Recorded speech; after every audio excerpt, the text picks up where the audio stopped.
Jazz. Here comes Mitchell. Go Bear! Utah takes the lead.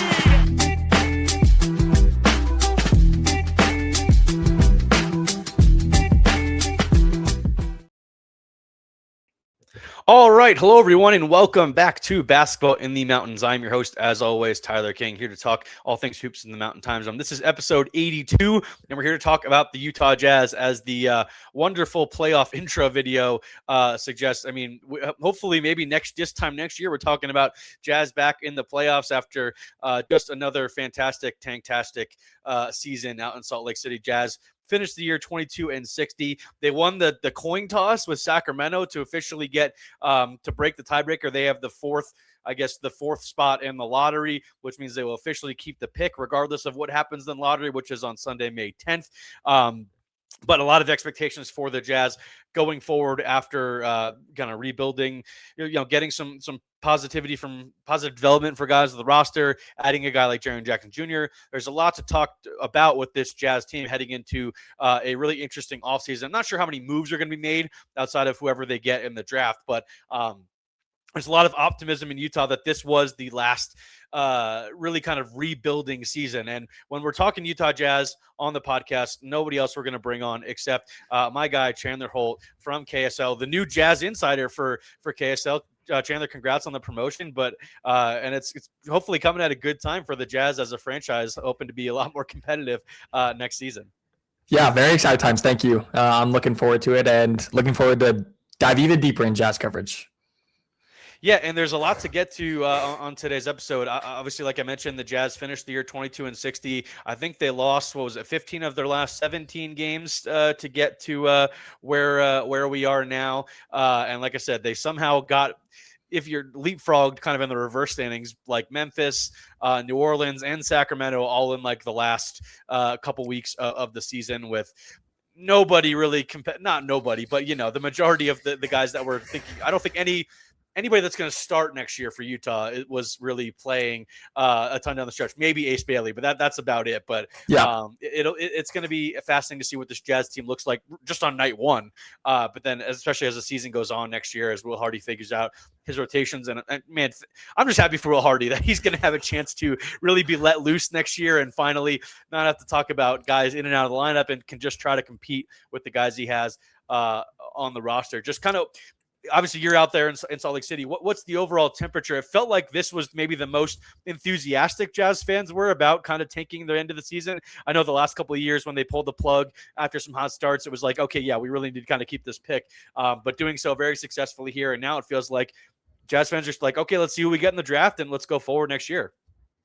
Yeah, absolutely. As soon as the Jaren Jackson trade was made, the light at the end of the tunnel sort of appeared for Jazz fans, and everyone realized like, oh, we just have to get through the next that happened in February. So what, 2.5 months, and then we can really start getting back to winning basketball. And honestly, if you think about it, Jazz fans are used to winning basketball. I think the Jazz are like the 6th most winningest when it comes to win percentage franchise in the NBA. Not a lot of tanking years. In fact, I think this is the most extended and most, I would say, calculated tanking stretch in the history of the franchise. Yeah, I mean, last year was the worst record in franchise history, and they still beat that by 5 wins this year, despite the end of the season. But yeah. And this was the 2nd worst winning percentage year in franchise history. But yeah, no, you're absolutely right. Down the stretch, it was Ace Bailey, Cody Williams, Kyle Filipowski, and Brice Sensabaugh. Those are the only guys who really have a chance at next year's lineup. I would say Ace Bailey is the only absolute 100% lock to be a rotational piece for the Jazz of that group of 4 going into next year.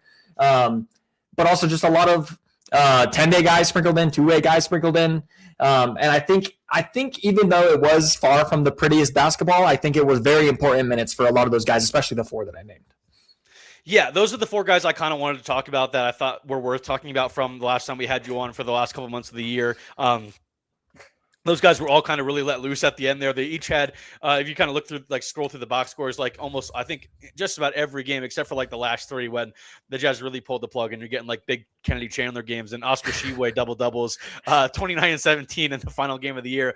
Just hilarious. But you go through the last like really month of the season. It's like a lot of Brice Sensabaugh. Cody Williams had some big games. Ace Bailey, like you mentioned as well, he had a couple 30-point games mixed in there. Kyle Filipowski played well. Who stood out to you? Well, I want to have a separate conversation about Ace Bailey, so we'll start there. Like, what do you make overall of just his rookie season? Like a very quiet rookie season, I think, in a positive way. Like when I say that, I never really truly believed in the high superstar outcomes that maybe some people did in the draft process last year, which is why I had him a little bit lower on my big board.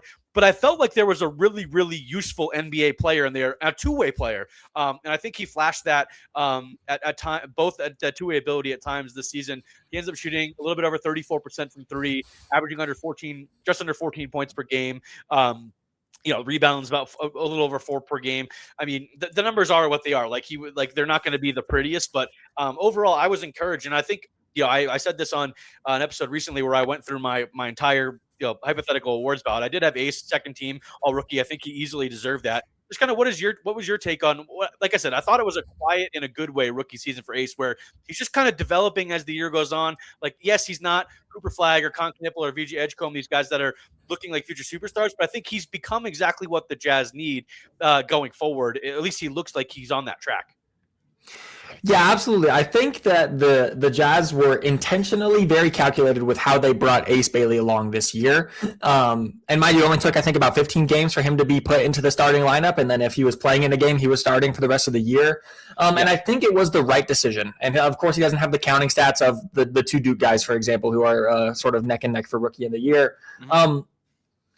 It's very interesting, though, because if you go back a year, Cody Williams was the top pick for the Jazz in the draft, and Jazz have their worst record in franchise history, and Cody's kind of just thrown into the fire. Like, I'm not saying they didn't try with him by any means. That's far from what I'm saying, but I think the Jazz were much more slow with Ace Bailey intentionally. Now, mind you, Ace Bailey is also a better prospect than Cody Williams was, hence the fifth and I think ninth selections, but yeah, Cody Williams 10 overall in a much worse draft, Yeah, exactly. So I do think it was a lot of really, really good signs from Ace Bailey. If you look at March, and again, you can say what you want to about March basketball. I think we all know that is not as real as, say, some early season hoops. But still, in the month of March, 19.6 points a game, and he's shooting 45.3 from the field, 40.3 from the free throw line, and 88 from the free throw line. Over 8 to 3-point attempts per game, too. So that's good. That's high volume and good efficiency. Exactly. So no matter who you're playing or who your team is playing, that's still good efficiency. It's good volume. And I do think, again, I'm sure we will get into some draft lottery talk a little bit later, but I think depending on who the Jazz are drafting, I think he is going to be that 2, which is very interesting. As a 6'9", I think he eventually will be a 3, maybe even a 4 in the NBA as he puts on more weight. But yeah, I think a lot of good signs from Ace Bailey, and I think he will be a starter in Utah for a long time. Yeah, it depends on who they get in the draft, obviously, and we're going to go through an exercise later in the episode where I want to do like a quick tankathon spin, and we'll go through a very quick mock draft at the end of the show. But like I said, it depends who they get. But I mean, even if they get a prototypical 2-guard that is like the one glaring hole in the starting lineup right now, I still think there's a very, very fun role for Ace as the 6th man next year coming off the bench, and just kind of letting him kind of be that microwave scorer, letting him compete defensively as well, in playing with Jaren Jackson Jr. and Lauri Markkanen, or playing with Jaren Jackson Jr. and Walker Kessler at the 3. I think all of that is really interesting because if you have, even if you have those 4 guys in your front are kind of leading your front court next year, I think there's very different machinations you can do with certain lineups to kind of best utilize all 4 of those guys in their own way. Like, obviously, I think, the front court's going to be Lowry, Triple J, and Walker Kessler to start the year with Keontae running the point, and we'll see who the 2-guard is. Like I said, like that could be Ace. Like if they end up in a spot where they think the best player available, and I still think the Jazz should be drafting for best player available, despite having real expectations next year. And in an ideal world, you're getting a 2-guard that fits right into what you're doing. And there's a couple of guys I think would fit really well. But regardless, like if they're in a position where, okay, look, we're at number 2 or number 3, and it's either the best player available is Cam Boozer, then we're going to take Cam Boozer. Or we're at 4 and it's Caleb Wilson, we're going to take Caleb Wilson. Like I think you can fit that in, and then there's a world, like you said, where Ace is a starting 2-guard. But I mean, I still think even if he's coming off the bench next year for a highly competitive Jazz team as a 6th man, I still think that's a really, really encouraging outcome. And like you said, I think he's the guy that we saw at the end of the year that's definitely going to be a part of the Jazz's plans next year. And like I said, I was overall encouraged by what I saw from Ace. Like I can't think you could ask for anything really more out of Ace from his rookie season. Like for a team that was clearly from midseason really trying to get in the tank and try to preserve this last tank and preserve this last first round pick that they have that was protected. I just think it's super, super encouraging. Now, obviously we mentioned the other three guys that played a lot, that were featured a lot in the last month or so: Cody Williams, Brice Sensabaugh, Kyle Filipowski. Who do you want to talk about first? Like, who is most encouraging to you from that group that you really think can, because I think there's cases for all three of these guys that they could be a part of the rotation next year. Who's most intriguing to you though? It's a really good question. And before we get into this, I want to mention something very interesting that has changed my entire outlook on this whole situation, which is over a month ago at this point, Danny Ainge, he hopped on the KSL Sports Zone, and you could, on the KSL Sports YouTube, you could find this. He basically said that you can only have 2 young players on a competitive team at a time. And I was thinking about that, and I was like, young, developmental, same thing. Like, I think all of these 3 that we're about to talk about fit into the young category. Yes. Same with Ace and whoever they draft this year. Yeah.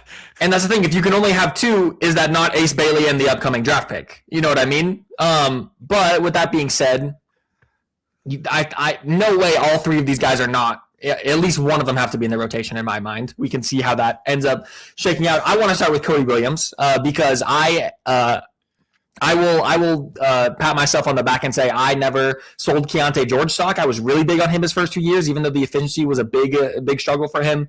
And I'm not expecting Cody Williams to jump to be a borderline all-star next year, but I think that what he brings and what he could bring next year could be exactly what the Jazz need on their bench unit. Because right now, if I were to highlight sort of 2 areas I think the Jazz need to improve the most in, it would be perimeter defense and playmaking. Cody Williams, at the end of the year, if I pull up his game log, you see a lot of games where he's at like 6 assists, 7 assists, even 8 assist games. Of course, he had the one almost triple-double. Like, I think that he could be like his passing is coming along. I'm not expecting him to be a super plus playmaker by any means, but I think the main thing for him is defense. I think as a perimeter defender, Kyle Filipowski, he's a good perimeter defender for a 4/5, but I think Cody Williams is far ahead of him. And then Brice Sensabaugh, we know he's one of the worst defenders in the NBA as of right now. And of course, there should be at least some improvements in that area. But I would say Cody Williams, I am a proud holder of some land on Cody Williams Island. But I think the advantage is going back to what Danny Ainge said about only 2 young players on your team at a time. I wouldn't be surprised if you see Svi Mikhailiuk, you see John Conchar, you see some of these guys sort of being the backup wing rotation for the Jazz. And in that case, there's not really anybody who's going to be taking minutes as a backup 4 from Flip. So I think Flip is most likely to be in the Jazz rotation next year, just based off positional needs. Same thing as Isaiah Collier, of course, unless the Jazz end up drafting one of these true ones coming up in the draft here. That'll make Isaiah Collier's future a lot more complicated. And then Brice Sensabaugh, Brice Sensabaugh is an amazing scorer. He's an amazing shooter, but just the defense and the consistency, the efficiency questions, I think are looming large for him. And I think he needs to have a really, really good summer in order to sort of boost his stock in the locker room, if you want to frame it that way. Yeah, I understand what Danny Ainge is saying, especially because the Jazz are going to have playoff expectations next year. Like, you really cannot rely on that many young guys in a rotation if you want to have success in the playoffs. Like, it's just like, I think limiting yourself to like 2 first or second year guys, that's probably about right. Like you're seeing right now with the Sixers, like VJ Edgecombe played really well in Boston in game 2, but he's like the only real young guy they have in their rotation. Maybe you can include like a Dembona in there, and he's not really played that well. And the only reason he's playing is because Joel Embiid's out. But Like I said, I do think, Svi Mikhailiuk, I think will probably be back next year if he wants to come back. John Conchar, I think it was a bummer that we never really got to see Vince Williams Jr., who you and I were both. I remember when I had you on right after the trade. Like, man, I thought that was an intriguing addition, including with Jaren Jackson. Like, I felt like he was one of those guys. But that's why I keep coming back to Cody Williams, because like we talked about this a couple months ago as well. Like, what do the Jazz need now most? Like, what skill sets are they searching for to supplement the guys? Like, they have Keontae George, who's a lead ball handler. You have Lauri Markkanen, who is a 25-plus point per game scorer, which we've seen for multiple years now. Jaren Jackson Jr. is a 20-point per game scorer. Like, Walker Kessler's expanded his offensive game. Like, those are 4 guys who are going to get their touches offensively. Walker really not as much. He's really just more of he added the catch and shoot game to to his arsenal a little bit this year, but he's more of like a rim running center, that kind of stuff. Like they need glue guys. They need guys that are just willing to roll up their sleeves, so to speak, play good defense, run in transition, move the ball. And we're describing Cody Williams right now. Yes. What we saw in the last couple months of the season. Like I was really encouraged. Like obviously I covered his 1 year in college here at Colorado. I was a big fan of Cody. He's a great kid. I always like talking to him. I'm rooting for him in the NBA on a personal level, but I was really discouraged by his first year in the NBA. Like he was legitimately one of the worst players in the league, and he just didn't look like he belonged out there. And that was the biggest thing, I think, in March in particular. Like you said, you can say whatever you want about March basketball in the NBA and how it's mostly not real, but he looked like a guy that belonged out there. And at times in some of these fake games where they're playing other fellow tanking teams, he was one of the better players on the floor. And I think that's a good start for Cody. Like he needs another summer in the weight room, another summer of conditioning, just getting his body where it needs to be. But I think Cody's in a great position to just be the 8th or 9th guy or 10th guy on this team and just be, whether it's the backup 2, the backup 3, just kind of feel whatever is needed and fill a role, and be just kind of a gritty glue guy. Like I said, that Will Hardy, I know he likes that kind of player. So I just feel like there's a real role for them. But like you said, with Filipowski as well, like there's no real other like option at the 4 spot really in terms of what the Jazz have right now.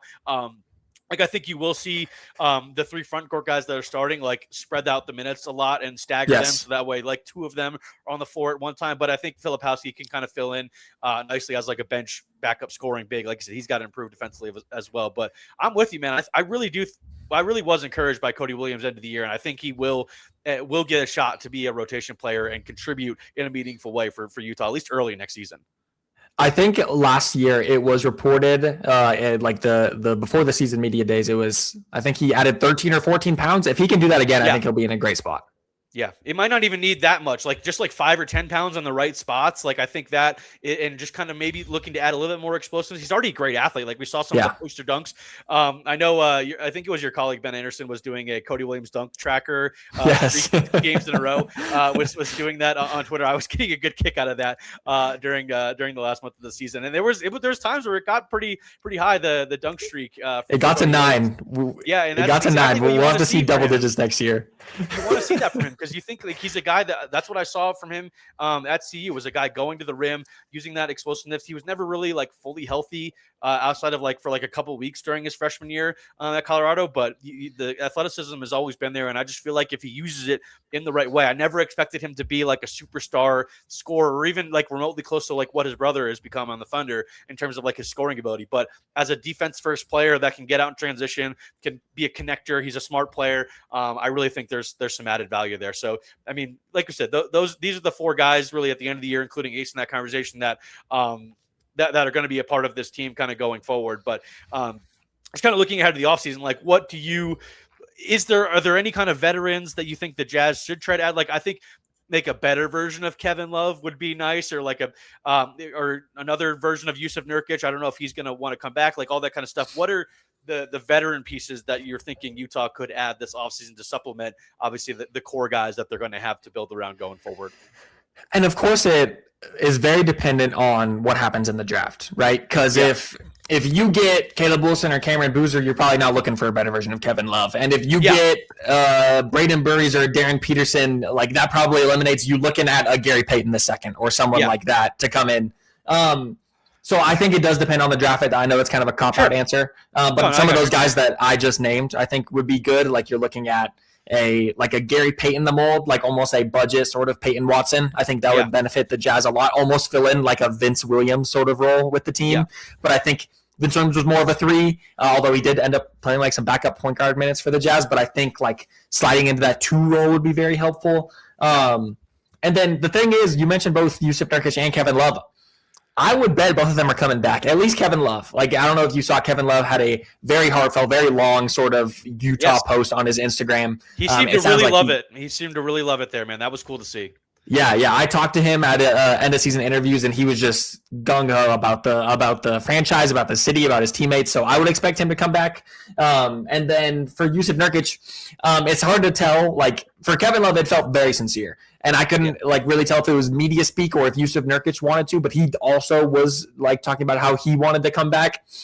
And like what is his contract right now? Like 15, 17 million? You can't bring him back for that. Like I think it's like close to 20 million, to be honest. But definitely, it can't be that. But yeah. Yeah, if he's willing to sign a more team-friendly deal, considering he's sort of had I don't want to call it a career resurgence, but he definitely had an up year last season in his games played with the Jazz, and I think he could step in. Of course, hopefully assuming good health for Walker Kessler, be the backup center. Because I think that also factors into it too, with the Walker Kessler looming restricted free agency. Like, does like a team like Chicago throw a bag at him that Utah has to maybe match it and spend a little bit more than they were expecting? Like, there's going to be a little bit of a cat and mouse game with Utah, the front office, and Walker Kessler's representation, because obviously they're going to try to get everything they can for their guy. But there's probably a certain number Utah is looking at, and it's probably 25 or less per year if we're being honest about what Walker Kessler they're hoping to get out of him. Yeah, I think Yusuf Nurkic was just over 19 million this past year. Yeah. Wow. So me and Ben on the Jazz podcast, we recently talked about the Walker Kessler contract. I think you're looking at 25 to 35. 25 is Jazz friendly, 35 is Walker friendly. And if you look, I think the 35 only comes in if there's another team that's like, hey, come and match it then. Like, we're going to sign him to this. But I think you're hoping to get it more like in between that 25 and 30 range, like you said. Yes, I think why I think 30 would be a good spot for him, though, is I think it's Jakob Poeltl that is at 27, 28 mil a year, and I think Walker is better than the league. But yeah, I know the number you're talking about. Yeah, I think that's a good number to look at. Yeah. And I think even though it is a bad contract, and I think that will be the Jazz's counter argument, I 100% expect Walker Kessler in his camp to bring that number and be like, look at his numbers, look at my numbers. I know I was injured, but I am absolutely worth this. So I do expect it to come in at around 30, which I think is fair. I mean, Walker Kessler's, like, when healthy, what is he, the second best rim protector in the NBA behind Victor Wembanyama? Like, I think there's a real. He's one of for sure, man. Whether Chet Holmgren, you want to go Rudy Gobert, like, I think he's certainly a top 5 or 6, at his peak defensive player in the league in terms of the impact he can have on a team's defensive structure. Yeah. I think that's for sure. And that's the thing too, is when you trade for Jaren Jackson, like, Walker Kessler becomes more valuable, because I think we talked about this after the trade, but Jaren Jackson's best as a roaming 4. So having like a true rim protecting 5 behind him, I think, and that's the thing, Walker Kessler knows that too. So I think Walker Kessler has a lot more leverage in these negotiations than a lot of people are realizing. But yeah, I think no matter what, unless it's like 35 plus, I think the Jazz are matching it. And even then, I wouldn't be surprised if the Jazz still match it if it's anything in that sort of hemisphere. But then it'll get real interesting when Keontae George comes back next year wanting 40 mil a year. That's all I'm going to say. Yeah, there is that factor as well, because this team is going to get very expensive very quickly. And like, that's the thing we haven't really talked about a ton. We talked about a little bit during the season with Keontae, his kind of not resurgence, but the leap he took this year to all-star kind of caliber player definitely changes what his future earnings are going to look like on his second contract. But good for Keontae. He definitely earned it with how well he played this year. All right, before we get out of here today, I mentioned this, that we're going to do a little bit of a fun little exercise here. So I'm going to do a tankathon spin, just the lottery, and we'll do a very quick mock draft. We'll spend obviously quite a bit more time talking about whoever we think the Jazz are going to take. But here we go. I'm going to do a quick spin on the lottery on my desktop here right live on the podcast. So here we go. Okay, so Sacramento gets the first pick. They lead it up. New Orleans leapt up, which that means Atlanta gets the pick. So it's Sacramento, Atlanta, Indiana, Washington, Brooklyn. Jazz fall to 6. Memphis at 7, and then everything's the same. Dallas 8, Chicago 9, Milwaukee 10, Warriors 11, Thunder via the Clippers at 12. 13 is Miami, and 14 is Charlotte. So the only teams that jumped up were New Orleans and Sacramento here. And Clippers don't get their pick, and the Jazz only fall 2 spots, but obviously they keep it. They'll live with that.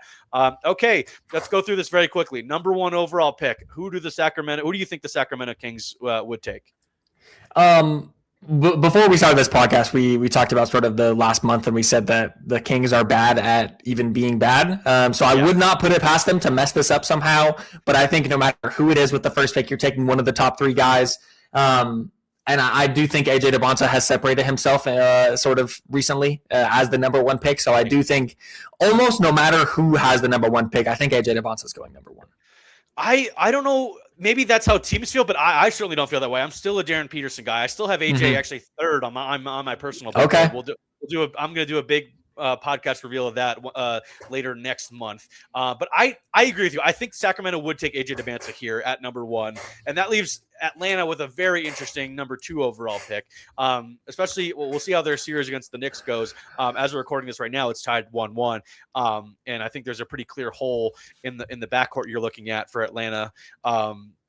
Given that they already have a guy like Jalen Johnson in the front court, I would say Atlanta probably goes Darren Peterson at 2. I don't know if you probably agree with. Do you agree with that, or do you? I do agree with you. And no, I do agree with you. And I think that if Atlanta stayed around where they're projected in sort of the 5 to 7, 8 range, I would expect them to take a guy like Kingston Flemings or Darius Acuff or wherever. Yeah. So I do think if you're needing looking for that, I mean, CJ McCollum's played well so far in the playoffs, but he's not a long-term solution. They're looking for a long-term lead ball handler.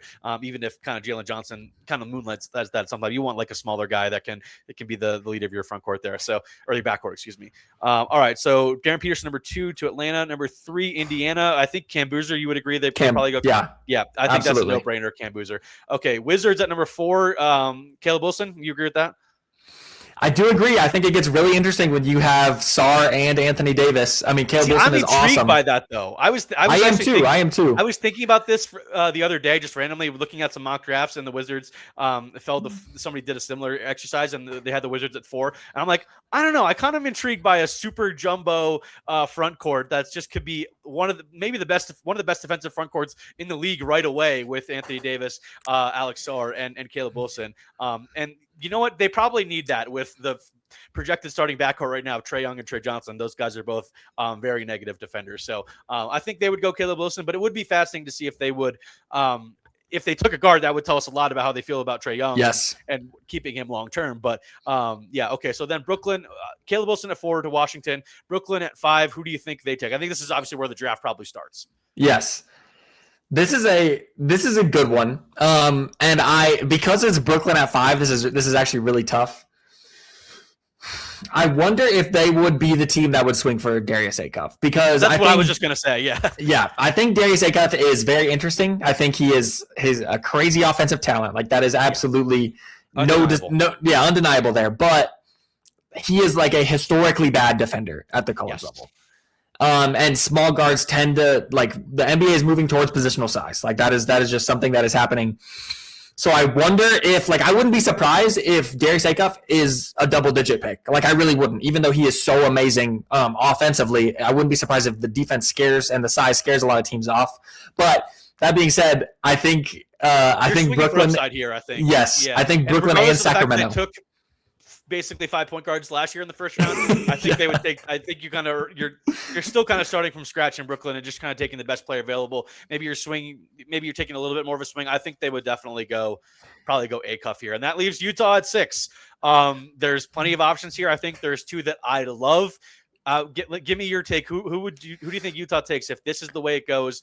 And they're sitting there at number 6 overall. I think this is a great spot, to be honest. But I'm curious to see who you think they should take.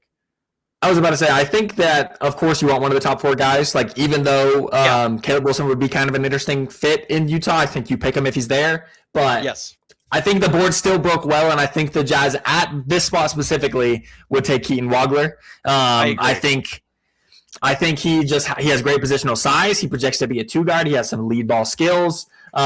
There are some rough things with Keaton Wagler. He had 0 dunks in his one season at Illinois. Yeah. He came into the year at, I think it was like 168 pounds or something like that. Not really a top recruit. He's a Kansas area guy who was not really recruited by Kansas or Kansas State, really. Like, I think Illinois came in for him late in the process and got him, and he became he wasn't really projected at all as a draft pick at this time last year. And then obviously came in and it looks like a surefire top 7-8 pick at this point. I agree with that. I think they should take Wagler, even though I'm very, very partial to Braden Burries. I love Braden Burries as a prospect. He's the other guy. I think it would be a long conversation, but I think I ultimately end on Wagler, given some of the offensive, the lead or the ball handling and playmaking ability. But it would be tough for me not to take Burries for kind of what he brings intangibly.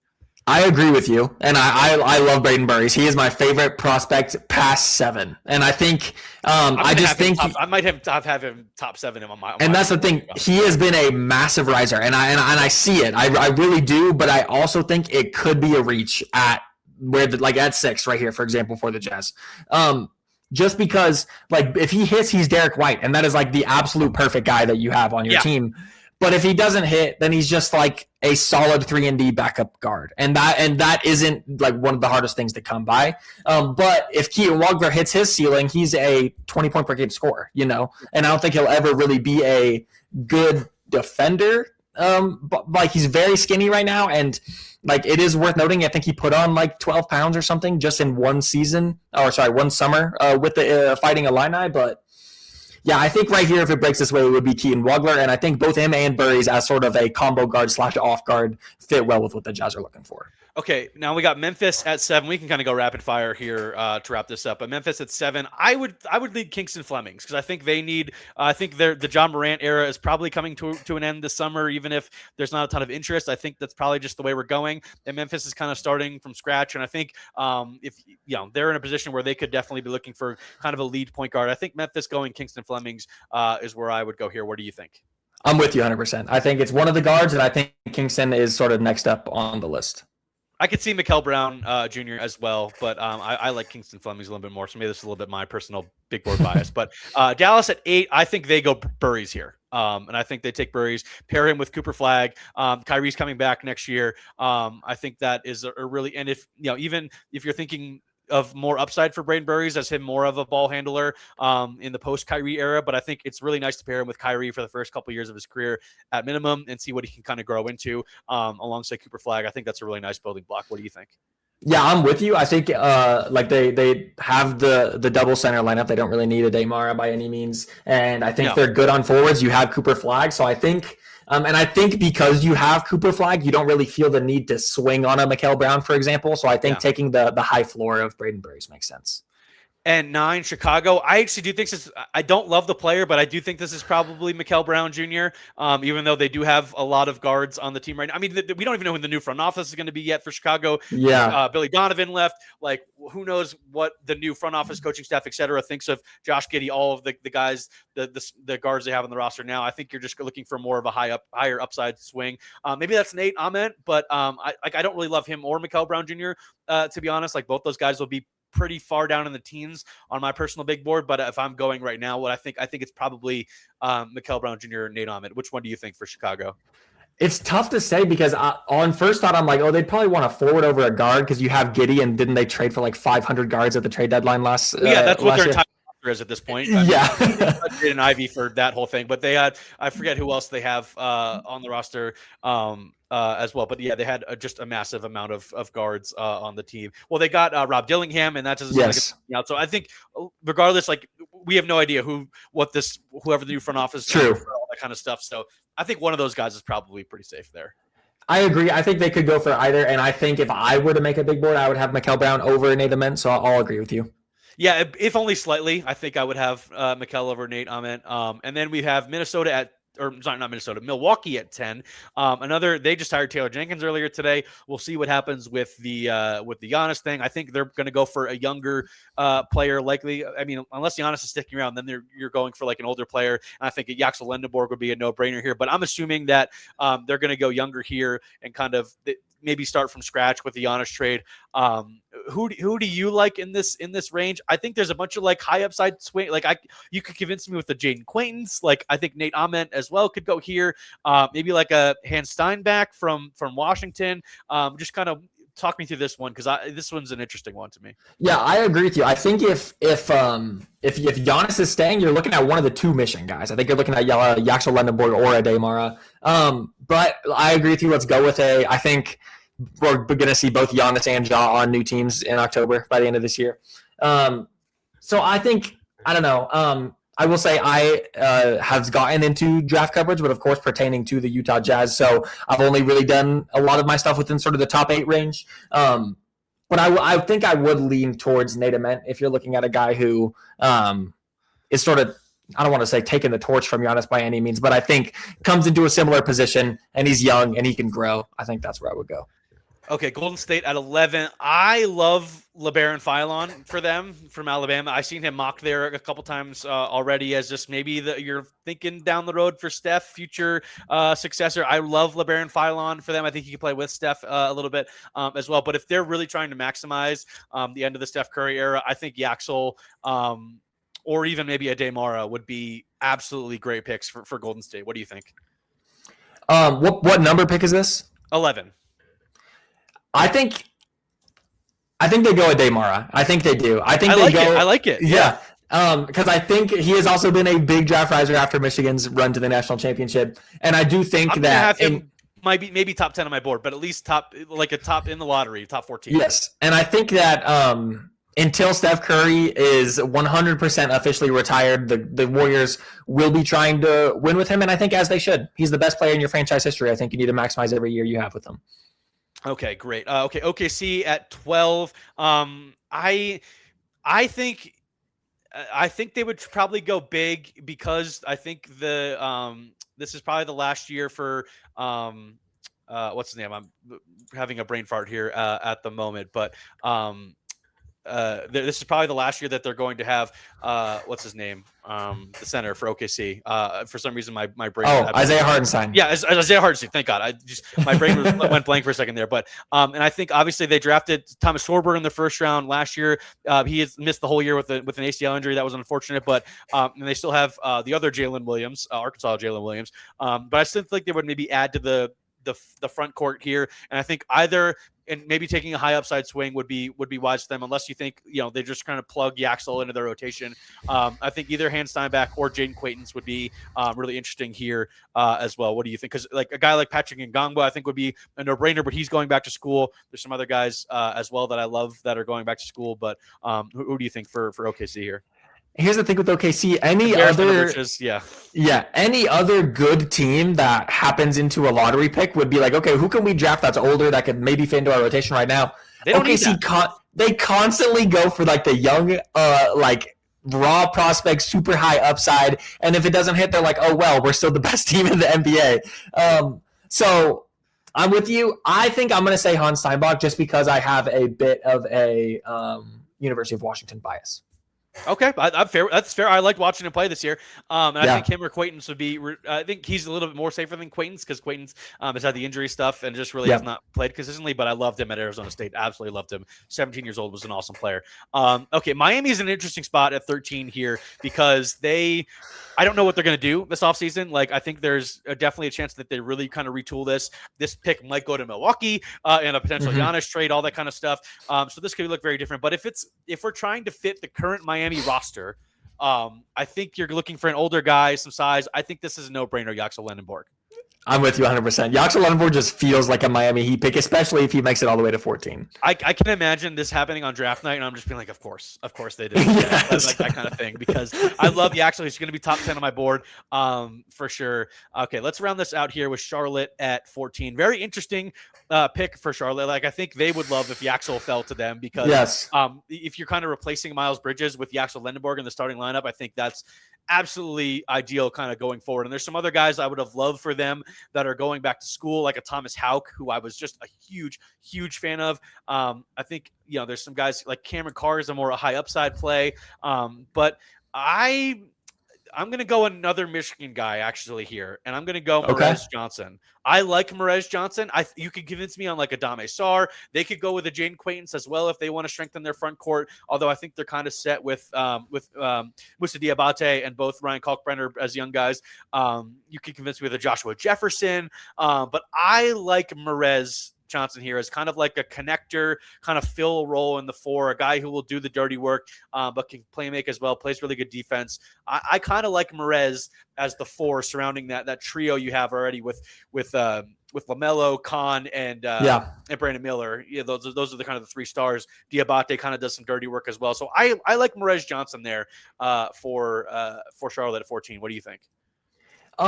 It's a really good question for Charlotte because I wonder, this is their first time having a lottery pick and actually being like a competent team with a bright future. Yeah. So I really don't know if they will go the Miami Heat route and take an older player who can maybe help them win right away, or maybe if they're like, hey, we're playing with house money at the end of the lottery, why don't we take a swing?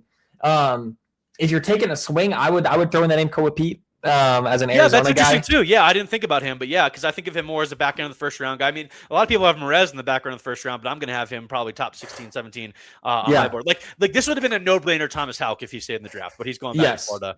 This would have been no-brainer Thomas Houck, but you know, if I'm looking for another version of Thomas Houck, maybe Amari Allen, freshman from Alabama. I like him as well. Just guy with positional size, like you mentioned. That's become increasingly important. So I think either of those guys, Amari Allen and Merez Johnson, I think would be very interesting for Charlotte at 14.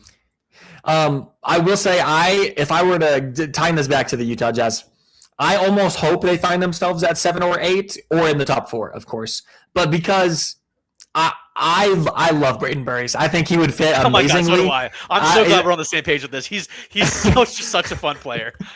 I think he would fit amazingly. The one thing is, and this is the caveat I'll add, if at the draft combine he comes in a lick under 6'4", then I think it maybe pulls the rug out from like the Jazz wanting to draft him, just because you're running with this positional size. You have 3 7-footers expected to be in your starting lineup, and maybe your like 5 years down the road vision is Larry Markkinen is gone, Ace is year 3, and then Braden Burris can slide in as year 2. But Keontae is like 6'4". He has good point guard size, but I think you want your shooting guard to be 6'4", 6'5", 6'6". I get what you're saying, but it's one of those things where I'm just like put the tape on and just watch him play, and then you're gonna fall in love all over again. Because I think all year I was like, why are people not talking about Braden Burris more? Because obviously on the podcast here we talk about Arizona a ton. We talked about their entire tournament run. I was like, he was at the heart of it.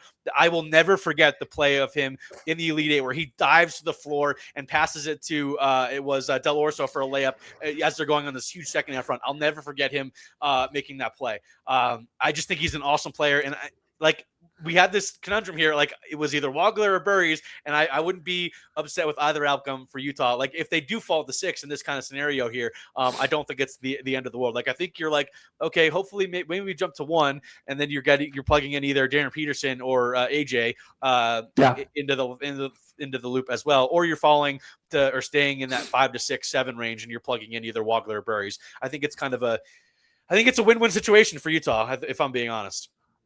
Yes. All right, man. Well, I'm glad you got to go through this exercise with me. This is my first one, really kind of doing it live on the podcast. We'll be talking plenty about the draft throughout the in the lead up to it in June. Chandler, we will certainly have you back on the show at some point, probably right after the lottery, if you're down to come right back on to see where we're at with Utah, how this changes all this. Like I said, it's 2 weeks from Sunday on May 10th. So we've got a little bit of time to still kind of wait to see what'll happen. But Jazz are keeping this pick. Tanktastic. It worked. Appreciate you coming on, man, and talking all about this. I'm looking forward to having hopefully 3 teams in the playoffs next year. Phoenix surprised me. They got in next year. Maybe all 3 teams that we have here on the show will be in the playoffs next year. That would be a ton of fun. Yeah, absolutely. And let's look at the May 11th or 12th. I'd be happy to come back and we could sort of break down where the Jazz are. All right, man. Appreciate you coming on, as always. That'll do it for today's episode of Basketball in the Mountains. Thanks again to Chandler Holt from KSL, the new Jazz insider over there, and he's been basically the Jazz insider on our show for the last couple of months here. So appreciate him coming on, and appreciate all of you for listening, Jazz fans. Let me know how you guys are feeling about the off season. Let me know in the comments on YouTube or on Spotify. You can leave comments over on there. Just make sure to subscribe wherever you are listening to today's show. In case you missed it, we did an episode with Vinny Benedetto the other day, actually previewing games 3 and 4 in Minnesota. Most of you will probably be listening to this episode after, or all of you will be actually listening to this episode after game 3 of Nuggets Timberwolves. We will be back talking Nuggets on the show early next week. Going to have some interesting guests on the show in the coming weeks from the college ranks to kind of talk about how rosters around the Mountain Time Zone are shaping up after the transfer portal window. So just make sure you're subscribing, whether it's on Apple or Spotify, leaving those 5-star reviews, helping us get the show out. Subscribe on YouTube, leave likes on the video, all that kind of stuff is super helpful and super appreciated by me. So thanks again for listening, and enjoy the weekend of basketball.